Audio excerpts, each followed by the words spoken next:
My name is Linda. I'm 32 years old, and last Saturday night, I stood in the grand ballroom of Greenwood Country Club, surrounded by 200 of the most powerful people in town. Crystal chandeliers poured golden light over white linen tables. Champagne glasses clinked. Laughter echoed through polished walls. And my father stood at the podium smiling like a king. He had just finished a long speech about legacy, about 40 years of building an empire, about family pride. Then his eyes locked on me. For a moment, I thought he might surprise me. Maybe, just once, acknowledge his daughter for who she was. Instead, his voice cut across the room like a blade. "You," he said, his hand gesturing toward me, "are the biggest disgrace this family has ever known." The room froze. Silverware stilled. Whispers died. Even the jazz quartet faltered. 200 faces turned in my direction, waiting to see my reaction. Heat rose in my chest. Shame. Rage. A lifetime of swallowed words boiled over, and I realized in that instant there was no going back. I set down my champagne glass with deliberate precision, stood up slowly in my simple black dress, and smiled, though my hands were trembling. "Perfect," I said. "Then erase me from your will too." Gasps rippled through the room, and just like that, decades of silence shattered, and my story truly began. But before that night shattered me, I had already lived years of quiet erasure. To understand how I reached that breaking point, you need to know the truth about my family. The Andersons, a name whispered with respect in this city for decades. My grandfather built the foundation, brick by brick, turning a small construction company into a real estate empire. My father, Robert, spent his life expanding it, until Anderson Development became one of the state's largest firms. He was celebrated, admired, a man who shaped skylines. My mother, Margaret, perfected the role of society wife, hosting dinners, chairing charities, smiling for magazine photographers, always polished, always flawless, always the image of grace. And then there was Michael, my older brother, Harvard Law, top of his class, partner at the most prestigious firm in town. He was everything they dreamed of. The golden boy destined to inherit the empire, the proof of their perfect legacy. And me? I was Linda, the disappointment they couldn't quite disguise. The girl who wanted crayons instead of blueprints, sketchbooks instead of case law. At every dinner table, every gathering, my achievements were dismissed with polite smiles. "Linda dabbles in design," they'd say, like my career was a hobby I'd outgrow. When I became a freelance graphic designer, they tolerated it, barely, always reminding me that one day I'd wake up and join the family business. Every Sunday dinner, I sat in silence. Michael's victories celebrated with applause, while my work, my passion, earned nothing more than a nod. It wasn't just neglect, it was erasure, a constant reminder that no matter what I created, it would never be enough in their world. That night at the country club, my father's words weren't new. They were just louder, crueler, a public echo of every private wound I'd carried for years. I built my freelance design career piece by piece, often working late nights while my family slept. Every small business client I landed felt like proof that my path, though different, was still real and worthy. But every Sunday dinner reminded me of the gap between their world of boardrooms and my world of pixels. Dad would ask Michael about his latest big cases, then glance at me and say nothing, moving on quickly. Mom tried polite smiles, but her words cut sharp. "That little art hobby of yours, are you still doing it?" I smiled back, swallowing the sting, and nodded politely. Because arguing never changed their view, it only deepened it.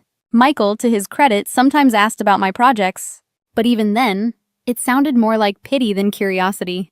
For 11 years, I kept building, quietly, steadily, patiently. No headlines, no applause, but steady growth and recognition. My designs helped nonprofits raise thousands in donations, gave startups an identity, and helped them compete with giants. Yet none of it existed in the Anderson family narrative, where only skyscrapers, court victories, and stock portfolios mattered. The more I gave, the less I seemed to belong. At family gatherings, I became the polite ghost at the table. Even during Michael's wedding, I contributed quietly, designing custom menus and signage without my name attached. Guests praised the decor, my parents smiled graciously, but no one ever knew the work had been mine. By year 10, my business was profitable, even thriving. Yet Dad still introduced me as Linda. She does some art. I laughed outwardly, but felt smaller each time he said it, like shrinking back into the corner of that high school art room. Still, I endured, because some part of me believed that one day my work would speak loudly enough for itself. But as Dad's retirement drew near, so did the pressure. He wanted me in the company, in the mold, in line. The more I resisted, the more the silence grew heavier, and every visit home felt like sitting at the wrong table. What they never knew was this: I had stopped needing applause, but I still longed deep down for simple acknowledgement.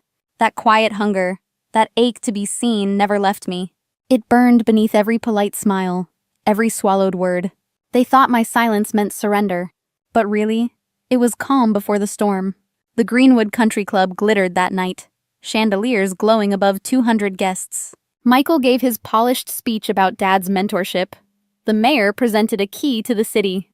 Applause rang like thunder, and pride radiated through the room like a crown. Then Dad stepped up, tuxedo gleaming, voice steady as he thanked colleagues and praised Mom's grace. He announced Michael as the future of Anderson Development. Applause followed, polite and certain. For a moment, I thought I'd be invisible again, erased from the legacy entirely. But then his eyes landed on me. The pause was heavy, stretching far too long. "You know," Dad said slowly, "I've been blessed with a wonderful family. My son Michael has made me prouder than any father could dream." Applause again. But his gaze pinned me in place across the room. "But tonight, I also want to acknowledge my daughter, Linda." My heart stopped. Maybe Aunt Susan was right. Maybe he would finally see me. "You," Dad said, his voice cutting like glass, "are the biggest disgrace to this family." Gasps rippled across the tables. Silverware stilled. Even the jazz quartet faltered mid-note. 200 faces turned toward me, shame burning hot across my skin. 11 years, Dad pressed on. "I've waited for you to grow up, to contribute. But instead, you waste your time with finger paints and computer games. While your brother builds a true career, you've given us nothing real." The words landed like blows, each syllable a public execution of my worth. Mom's hand flew to her chest. Michael sat pale, frozen, horrified. Guests shifted uncomfortably, some pitying, others eager to witness scandal. My champagne glass trembled. My pulse thundered louder than the applause had been. Every private humiliation was now broadcast for the city's elite to consume. Something inside me cracked. But it wasn't despair this time. It was anger. I rose slowly. Every eye followed me as I stood, dress suddenly armor. I met my father's gaze across the glittering room, voice steady and clear. "Perfect," I said. "Then erase me from your will, too." The crystal flute slipped from his hand, shattering against the marble floor. Gasps echoed through the silent ballroom, shards sparkling like broken trust. And for the first time in my life, I wasn't the one shrinking. The ballroom froze, silence pressing heavier than any chandelier's weight. I held my champagne glass high, words burning hotter than shame. "You want to know what I've contributed?" My voice cut like steel. "I've contributed my silence, my patience, my presence at every dinner. While you praised Michael, I built a business from nothing. I've designed campaigns that raised hundreds of thousands for nonprofits. I gave small businesses the tools to survive, to compete. But none of it mattered, because it didn't say Anderson Development." Faces turned from Dad to me, confusion shifting into dawning realization. "This isn't about finger paints," I continued, steady, unflinching. "It's about a father who'd rather shame than see his daughter." Michael half rose from his chair, but I stopped him with one look. "This is my turn. Don't you dare try to save this." "You want disgrace?" I asked, pointing toward the man at the podium. "Disgrace is humiliating your own daughter before 200 people. Disgrace is measuring success only in square footage and profit margins. Disgrace is ignoring the happiness of your own children for reputation."